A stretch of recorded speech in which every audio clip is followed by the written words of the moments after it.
Hello everyone, চলে এলাম একটা ছোট্ট নতুন মিনি ব্লগ নিয়ে। তো যাচ্ছিলাম একটু কাঁচরাপাড়া, ঘরে বসে না থেকে ভাবলাম একটু ঘুরু ঘুরু করে আসি। তো মেন উদ্দেশ্য ছিল ছোটো মেয়ের কয়েকটা জিনিস কেনার জন্য।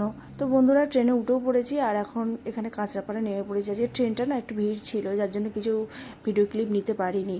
তারপরে স্টেশন থেকে বেরিয়ে আমরা বাজারের দিকে হাঁটা দিচ্ছি, আর রাস্তার দুই ধারে দোকানগুলো একটু চেঞ্জ হয়েছে আমার তো মনে হলো। যাই হোক বন্ধুরা, তারপর এখান থেকে হাঁটতে হাঁটতে একটা ব্যাগের দোকানেও এসেছি, দুই বোনকে দুটো ব্যাগ কিনে দিলাম। আর এখানে আমি আর সোনাই হেঁটে যাচ্ছি, আর ছোটো মেয়ে আগেই ছিল। তারপর ওখান থেকে বেরিয়ে একটা ঘুগনির দোকানে একটু দাঁড়ালাম, একটু ঘুগনি খাওয়ার ইচ্ছা হলো। ঘুগনি টুগনি খেয়ে নিয়ে আমরা ওখান থেকে বেরিয়ে আবার গেলাম একটুখানি শপিং মলের মেন উদ্দেশ্য হলো ছোটো মেয়ের কয়েকটা জামা কেনার। ওর এখন হাফ প্যান্ট আর এই গেঞ্জিগুলো পরতে খুব ভালোবাসছে, জানি না ওগুলোতেই এখন ওর কমফোর্টেবল লাগছে। আর এখন এই জামা টামা কিছু কিনে নিলাম, বাচ্চাদেরই মেন উদ্দেশ্য। তার ওখান থেকে কেনার পরে বেরিয়ে পড়েছি। আর এই শপিং মলে ঢুকে ছোটো ছোটো এই জামাগুলো যে কী পছন্দ লাগে, বিশেষ করে এই যে ছোটো ছোটো জামাগুলো। আর এখানে জামাটা তো আমার ভীষণ ভালো লেগেছে বড় মেয়ের জন্য। যাই হোক বন্ধুরা, কেনা তো হয়নি সেইভাবে কিছু। তো আজকে ভিডিওটা এই অবধি। কেমন লাগলো নেক্সট ব্লগে আসছি, টাটা।